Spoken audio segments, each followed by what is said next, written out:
Real Madrid যখন হেরে যায় বার্সা ভক্তরা তখন রিয়াল মাদ্রিদকে নিয়ে মজা নেয়, আবার বার্সেলোনা যখন কোনো একটা টুর্নামেন্ট থেকে বাদ পড়ে কিংবা কোনো একটা ম্যাচ হেরে যায় তখন রিয়াল মাদ্রিদ ভক্তরাও এটা নিয়ে মজা নেয় বা হাস্যরসে মেতে ওঠে।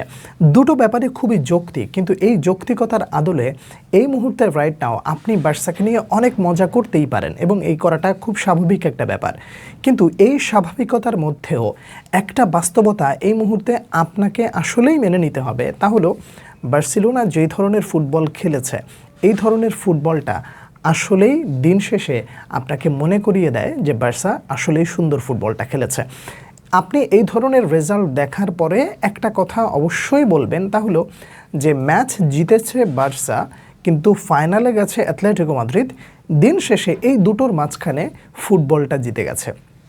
কেন এই জায়গাটা বললাম যে বলতে পারেন বার্সেলোনা চ্যাম্পিয়ন্স লিগে মোটামুটি যেই সাইডে পড়েছে সেই সাইডে তারা বেশ ভালো করতে পারে।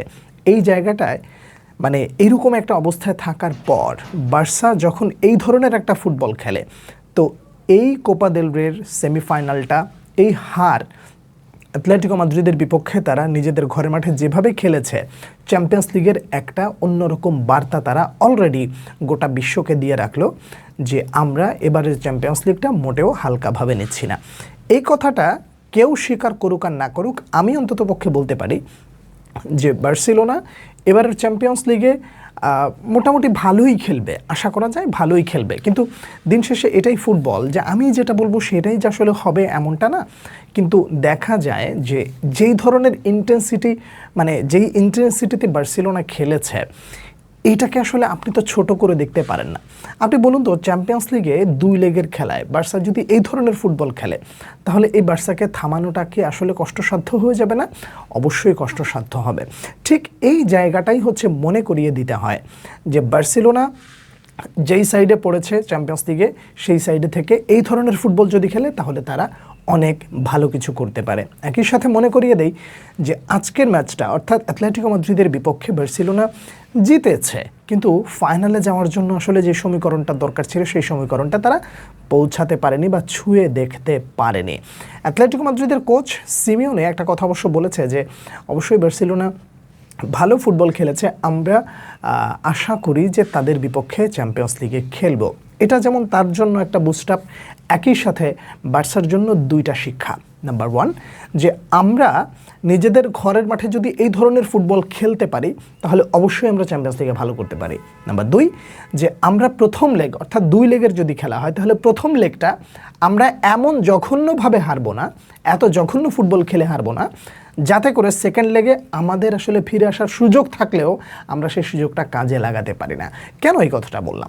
বার্সেলোনা আজকে যে 3টা গোল দিয়েছে সেটা হোক বিতর্ক, অফসাইড বিতর্ক, পেনাল্টি, অমুক তমক খাবি যাবে সব কিছু বাদ দেন, কিন্তু ম্যাচটা তো শেষ হয়েছে 3-0 গোলে।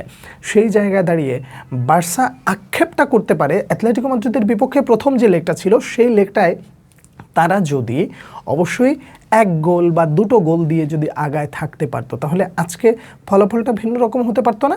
এই কথাটাই রাফিনহা ম্যাচ শেষে স্মরণ করিয়ে দিলেন যে আমি কোনো প্রকার অজুহাত দিতে চাই না, তবে একটা কথা সত্য, প্রথম লেগে যদি আমরা একটু ভালো ফুটবল খেলতাম তাহলে রেজাল্ট অন্য কিছু হতে পারতো, তবুও আমি কোনো প্রকার অজুহাত দিতে চাই না, চলুন আমরা চ্যাম্পিয়ন্স লিগের দিকে ফোকাস করতে পারি। এই যে ম্যাচিউরড শব্দ, এই ম্যাচিউরড শব্দটা যেমন রাফিনহা ব্যবহার করেছেন ঠিক একইভাবে ওই রকম ম্যাচিউরড ফুটবলটা বার্সেলোনা অবশ্যই খেলেছে। এই সিজনে বার্সেলোনার প্রাপ্তির জায়গাটা আসলে কোন জায়গায় যদি আপনি আমাকে জিজ্ঞাসা করেন, ফেয়ারভাবে যদি আপনি আমাকে বলতে বলেন তাহলে প্রথমে যেটা বলবো লা লিগা বার্সেলোনা জিতে যাচ্ছে।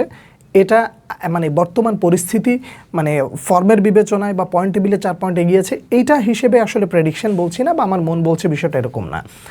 প্রতিদ্বন্দ্বিতা আসলে কারা করবে? রিয়াল মাদ্রিদ করবে। রিয়াল মাদ্রিদের স্কোয়াডের আসলে যেই ধরনের ভঙ্গুর পরিস্থিতি, রদ্রিগো ছিটকে গেলেন, সেই সাথে কিলিয়ান এমবাপের অবস্থা আরও প্রায় সেম। তিনিও বিশ্বকাপকে ফলো আপে রেখেছেন এবং বিশ্বকাপটাকে প্রায়োরিটি দিতে চান।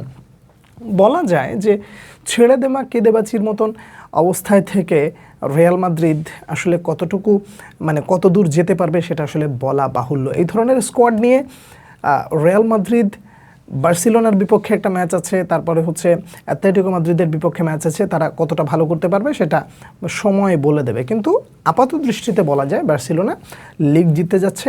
এছাড়া ফাইনাল যদি খেলতে হয় চ্যাম্পিয়ন্স লিগে, তাহলে আর্সেনালের বিপক্ষে এই ধরনের ফুটবল খেলতে হবে এবং 2 লেগের সমীকরণটা আগে ভাগে মিলিয়ে তারপরে সামনের দিকে এগিয়ে যেতে হবে। বার্সার খেলাটা দেখে আপনি মজা নিতে পারেন as a Real Madrid fan, এটা আপনি নিতে পারেন। যেমন গতকালকে রিয়াল মাদ্রিদ যখন হেরে গেছে গেতাফের বিপক্ষে, অনেকেই বলেছে যে ঠিক আছে আপনারা দয়া করে সেহরি খেয়ে নিন, সেহরির সময় পেনাল্টি পাওয়া যাবে না। আবার আজকেও দেখলাম যে অনেকেই কথা বলাবলি করছেন যে অবশ্যই বার্সেলোনার জন্য যদি আরও একটা সুযোগ থাকতো তাহলে সেই সুযোগটা কাজে লাগানো যায়। দেখুন, এই প্রত্যেকটা মজাই হচ্ছে পার্ট অফ গেম। আমি ব্যক্তিগতভাবে মনে করি মজাটা থাকুক, মজাটা থাকা উচিত। শালীনতা বজায় রেখে আপনি একটু খোঁচাখুচি করবেন। ব্যক্তিগতভাবে আমি একটা জিনিস সবসময় বলি যে এই মজাগুলো ফুটবলে থাকুক, আপনিও শালীনতা বজায় রেখে খোঁচাখুচি করবেন, অন্য কেউ আপনাকে সেটার ডিফেন্ড করবে এবং সেও আপনাকে যদি তার কাছে কিছু দেওয়ার মতো থাকে সেও দেবে। এইটাকে আসলে এনজয় করা যায়। কিন্তু ওই যে মানে কি বলে বাবা মা তুলে কিছু একটা বলা, এই ধরনের কোনো কিছু আসলেই বলাটা ঠিক না এবং এই জায়গা থেকে আমাদের বিরত থাকা উচিত। হ্যাঁ, মজাটা আসলে আমরা সবাই করতে পারি। রিয়াল যেদিন হেরেছে বার্সা মজা করবে, বার্সা যেদিন হেরে যাবে সেদিন রিয়াল মাদ্রিদ মানে ভক্ত সমর্থকরা মজা করবে। এইটা ফুটবলে থাকুক, কিন্তু দিন শেষে আসল প্রকৃত ফুটবল যেটা হয়ে যায় সেটার প্রশংসা যদি আপনি না করেন তাহলে সেটা আসলে দুঃখজনক থেকে যায়। ফুটবলটা আসলে আপনারা যেটা দেখেছেন, ভালো লাগুক খারাপ লাগুক যেটাই হোক না কেন, এই বার্সেলোনা যেভাবে খেলেছে তাতে করে চ্যাম্পিয়ন্স লিগে একটা ভালো আশা দেখাচ্ছে বার্সেলোনা। জানি না কতদূর যেতে পারবে, তবে দেখা যাক। বার্সেলোনা খেলাটা আপনারা কেমন দেখলেন? ফেয়ারভাবে আপনার কাছে যদি কোনো মতামত থাকে নিশ্চয়ই জানাবেন, আমি চেষ্টা করবো আপনার সেই প্রশ্নের উত্তর দেওয়ার। পরবর্তী ভিডিওতে আবারও আপনাদের সঙ্গে দেখা হচ্ছে সেই প্রত্যাশা রেখে এখন এই মুহূর্তে বিদায় নিচ্ছি। আল্লাহ হাফেজ।